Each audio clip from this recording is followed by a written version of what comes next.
देखो यार, अगर तुम लोग जॉन सीना के फैन हो तो ये वीडियो तुम्हारे लिए होने वाले गए, क्योंकि गाइस जॉन सीना और क्यूटी मार्शल के मीटिंग को लेकर क्यूटी मार्शल ने काफ़ी बड़ा खुलासा कर दिया है। ब्रायन डेनियल्सन के परमानेंटली डिसअपीयर होने को लेकर ब्रायन का काफ़ी बड़ा स्टेटमेंट आ चुका है। फेमस रैपर मेगन थी स्टैलिन के AEW में डेब्यू को लेकर मर्सिडीज मोन का बहुत ही बड़ा स्टेटमेंट आ रहा है।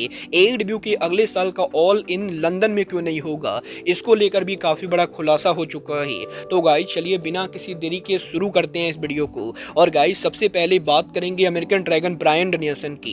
वेल गाइस AEW के वर्ल्ड चैंपियन ब्रायन के इस हफ्ते लेटेस्ट इंटरव्यू के ऊपर ब्रायन डेनियल्सन ने रेसलिंग बिजनेस से उनके पोस्ट रिटायरमेंट प्लान को लेकर बात की, जहां पर ब्रायन का ये कहना है कि ब्रायन डेनियल्सन के रेसलिंग से रिटायर होने के बाद वो यहां पर परमानेंटली डिसअपीयर होना चाहते गए। और गाइस ब्रायन का ये कहना है कि काफ़ी सारे ऐसे लोग हैं जो रिटायर होने के बाद रेसलिंग बिजनेस में किसी न किसी कैपेसिटी में इन्वॉल्व होते गए और वो यहाँ पर time to time on screen के ऊपर भी अपीयर होते रहते गए, या वो सोशल मीडिया के ऊपर अलग अलग पॉडकास्ट और इंटरव्यू के जरिए रेसलिंग बिजनेस को लेकर बातें करते रहते गए। बट गाइस ब्रायन डेनियल्सन जब यहाँ पर रेसलिंग से रिटायर होंगे तो वो यहाँ पर परमानेंटली डिसअपीयर होने वाले गए। और गाइस ब्रायन का ये कहना है कि वो यहाँ पर सोशल मीडिया को बिल्कुल भी यूज नहीं करते गए, और इसीलिए ब्रायन के रिटायर होने के बाद वो ना तो किसी तरह का कोई भी इंटरव्यू देने वाले गए और ना ही वो किसी तरह का कोई भी पॉडकास्ट शुरू करेंगे। और ब्रायन के AEW और रेसलिंग बिजनेस से रिटायर होने के बाद वो यहाँ पर फुल टाइम नॉन रेसलर की तरह रहने वाले गए,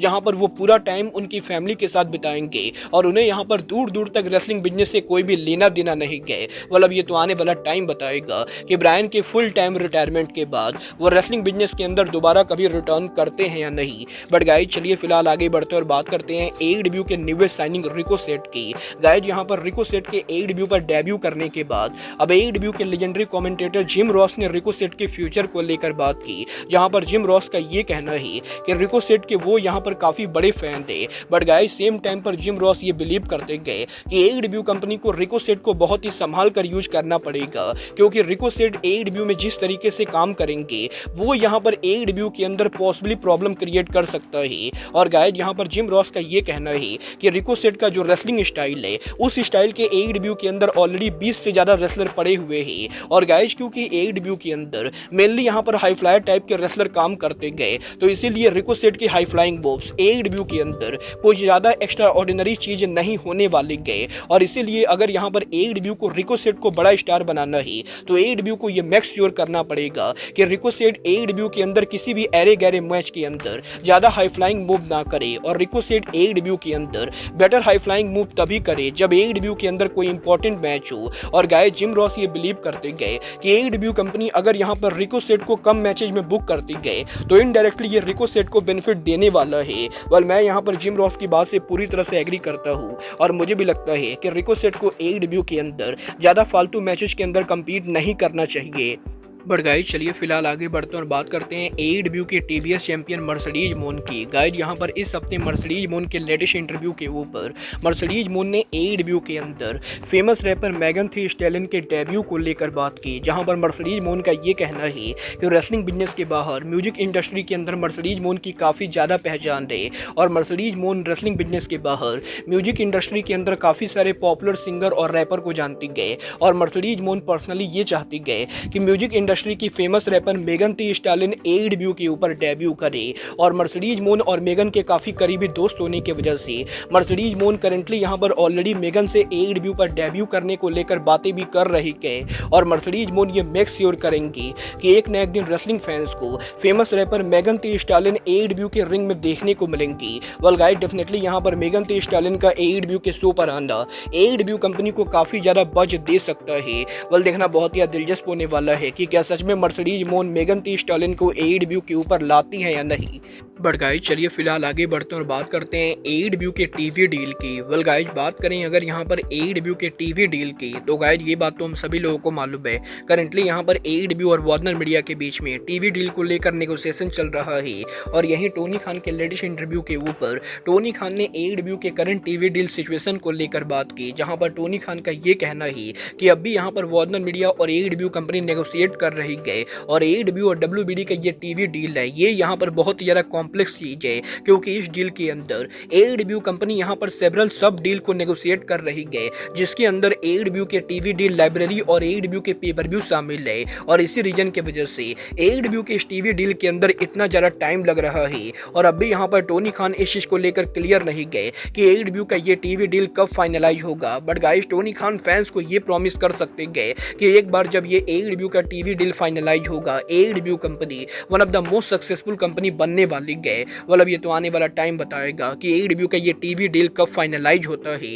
बट गाइस, चलिए फिलहाल आगे बढ़ते हैं और बात करते हैं AEW के नेक्स्ट ईयर के ऑल इन की। गाइस, यहाँ पर ये बात तो हम सभी लोगों को मालूम है, नेक्स्ट ईयर AEW का all in pay per view AEW company Arlington के ग्लोब लाइफ फील्ड स्टेडियम में करेगी। और 2 साल तक यूके में ऑल इन होने के बाद अगले साल AEW USA में ऑल इन क्यों कर रही गए, इसको लेकर WON की काफी बड़ी रिपोर्ट आ रही है। गाइस, यहाँ पर WON ने ये कंफर्म कर दिया है कि AEW के नेक्स्ट ईयर के ऑल इन के USA में होने के 2 बड़े रीजन है, जिनमें से पहला रीजन ये है कि यूके में AEW के ऑल इन को करने के लिए यूके की लोकल गवर्नमेंट AEW को बिल्कुल कोई भी पैसा नहीं देती गए। बट वहीं सेम टाइम के ऊपर ऑर्लिंगटन में AEW के ऑल इन को करने के लिए ऑर्लिंगटन के गवर्नर के द्वारा AEW कंपनी को पैसे दिए गए हैं। और जिस तरीके से रेसलमेनिया के लिए WWE को लोकल गवर्नमेंट से पैसे मिलते गए, उसी तरीके से ऑल इन के लिए AEW कंपनी को ऑर्लिंगटन सिटी से पैसे मिल रहे गए। बट इसके अलावा AEW के ऑल इन के USA में होने का एक और बड़ा रीजन अगले साल AEW के पेपर व्यूज का शेड्यूल है। गाइस, यहाँ पर अगले साल AEW कंपनी उनके पेपर व्यूज के डेट और टाइम को चेंज करने वाली गए। और नॉर्मली यहाँ पर जिस महीने के अंदर AEW का जो पेपर व्यू होता है, नेक्स्ट ईयर वो सभी पेपर व्यू डिफरेंट मंथ के अंदर होने वाले गए। और जैसा कि नेक्स्ट ईयर का ऑल इन अगस्त में ना होके बल्कि जुलाई के अंदर होने वाला है, वैसे ही नेक्स्ट ईयर के सभी पेपर व्यू डिफरेंट मंथ में होने की वजह से AEW कंपनी ने ऑल इन को USA में लाने का प्लान किया है। बट गाइज, उसके बाद उसके नेक्स्ट ईयर AEW कंपनी दोबारा से उनके नॉर्मल शेड्यूल पर लौटने वाली गए। मतलब ये तो आने वाला टाइम बताएगा कि AEW का USA में ये ऑल इन कितना सक्सेसफुल होता है। बट गाइज, चलिए फिलहाल आगे बढ़ते और बात करते हैं AEW के vice president and wrestler QT Marshall की। वेल गाइज, इस हफ्ते QT मार्शल के लेटेस्ट इंटरव्यू के अंदर QT मार्शल ने जॉन सीना के साथ उनके मीटिंग को लेकर खुलासा, जहां पर QT मार्शल का ये कहना है कि कुछ दिनों पहले QT मार्शल जॉन सीना से उनके ट्रेनिंग फैक्ट्री के ऊपर मिले थे। और कुछ दिनों पहले जॉन सीना जब QT मार्शल के सिटी के अंदर आए थे, तो गाइज कोडी रोड्स ने जॉन सीना को ट्रेनिंग के लिए QT मार्शल के एकेडमी के ऊपर भेजा था, जहां पर जॉन सीना कुछ टाइम के लिए QT मार्शल के ट्रेनिंग एकेडमी के ऊपर थे। और जब यहां पर QT मार्शल के नाइटमेयर फैक्ट्री के ऊपर जॉन सीना के रिंग में कुछ टाइम तक ट्रेनिंग करने के बाद जॉन सीना यहां पर फैक्ट्री को लीव कर रहे थे, उस समय यहां पर जॉन सीना ने QT मार्शल से बात की थी। और जॉन सीना ने QT मार्शल से पूछा था कि WWE के बाहर AEW के अंदर उनका काम कैसा चल रहा है, जहां पर QT martial basically John Cena को बताते गए कि वो AEW के अंदर क्या करते गए। और गाइज, QT मार्शल जब जॉन सीना से ये बोलते गए कि वो AEW के अंदर रेसलर के तौर पर और भी ज्यादा काम करना चाहते गए, तो guys John Cena QT Marshall को ये सजेस्ट करते गए कि QT मार्शल को AEW के ओनर से बात करनी चाहिए। और जॉन सीना ये बोलते गए कि वो यहाँ पर अपोजिट कंपनी के ऊपर काम करते गए, इसीलिए वो डायरेक्टली यहाँ पर QT मार्शल को कोई सजेशन तो नहीं देंगे, बट वो यहाँ पर QT मार्शल को यही बोल सकते गए कि वो जिस कंपनी के लिए काम करते गए, उन्हें यहाँ पर उस कंपनी के ओनर के माइंडसेट को समझना होगा। और QT मार्शल को सबसे पहले ये समझना चाहिए कि एग्जैक्टली यहाँ पर टोनी खान QT मार्शल से क्या करवाना चाहते गए। और एक बार जब QT मार्शल ये समझ जाएंगे कि टोनी खान एग्जैक्टली यहाँ पर QT मार्शल को किस रोल में देखना चाहते गए, उसके बाद यहाँ पर QT मार्शल को AEW में काम करने में और भी ज़्यादा मजा आएगा। और कुछ इस तरीके से जॉन सीना के द्वारा QT मार्शल को AEW में उनके फ्यूचर के लिए सजेशन दिया जाता है। वेल गाइज, मुझे तो यहाँ पर नहीं लगता है कि QT मार्शल कभी भी ऑन स्क्रीन के ऊपर AEW में मेजर सुपरस्टार के तौर पर काम कर पाएंगे। बट गाइज, अब आज के इस वीडियो में बस इतना ही। मैं मिलता हूँ आपसे अपने अगले वीडियो में। बट गाइज, तब तक के लिए goodbye, good night and bang.